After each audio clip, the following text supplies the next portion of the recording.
And we're back. Of course, Darren, you did win. We'll get to that in a moment. But I do want to talk to you guys about something that has kind of been irking me. I guess a lot of fans, pundits, you name it. And it's, of course, the way the draft lotteries are set up.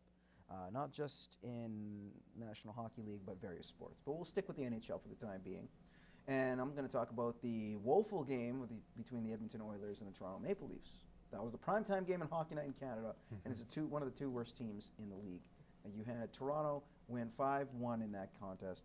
And I know that everyone's, the fail for nail, all these clever slogans. I don't know what's one with McDavid, but nevertheless. Bad for Ekblad. Yeah, bad for Ekblad. There you go. It seems to be we reward bad teams.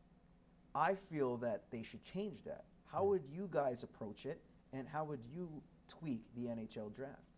Yeah, I definitely agree with you, Moses. I'm a proponent of changing it because I've always felt that, if you do bad enough and you finish last, why should you be rewarded with the first overall pick or the highest odds of getting the first overall pick?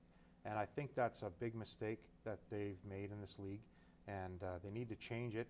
I'm not just sure how they would structure that change, but I think that, teams that maybe finish just out of the playoffs or that have been battling for that last playoff spot should have some sort of a perk there to maybe get a shot at that first overall pick, because they were trying to win, not trying to tank, and finish last.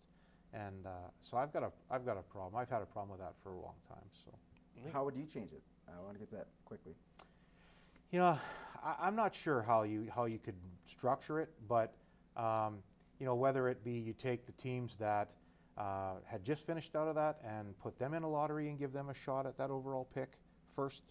I don't know the best way to do that, but I think that they need to do something there for sure, because it's not working the way it is, and Edmonton's the proof of that. So, Andrew? I think they need to change the league itself. Like, if you want to change, you can't just add more teams and expect more better players to be coming. So that's where, we're expanding the league and we're thinking going to 32 now. You're going to have bigger problems. You're going to have worse teams than we do now, because the talent level has been so saturated. There's so much spread out among a bunch of teams rather than everybody kind of being close together. There's no parity anymore. So I don't know if I'm going to switch the draft. There's some ideas where if you had the first pick one year, you were not allowed to have it the next year, or you had to take so many years off, if you got the first pick, you had the next year the highest you get was sixth. Maybe something like that coming in where it's not worrying about odds and things like that. But I don't know what you can really do, because you have to reward bad teams. You want the bad teams to become better teams, and the only way to do that is through the draft, especially with a salary cap. So I will say this.